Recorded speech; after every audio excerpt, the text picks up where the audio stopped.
हमारे नबी एक दफ़ा मिंबर पे चढ़ रहे थे।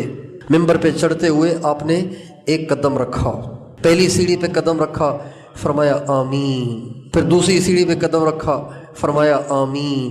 फिर तीसरी सीढ़ी पे कदम रखा, आपने फरमाया आमीन। साहबा ने कहा या रसूलल्लाह, मिंबर पे चढ़ते हुए पहले तो आपने कभी आमीन नहीं कहा, आप हर सीढ़ी पे आमीन फरमाते रहे। फरमाया जिब्रील आए थे और वो कह रहे थे ए अल्लाह के नबी, जिसे रमज़ान का महीना मिले फिर भी वो अपने गुनाहों को न बख्शवाए तो अल्लाह करे वो हलाक हो जाए। इस पर मैंने कहा आमीन। 3 दुआएं हैं।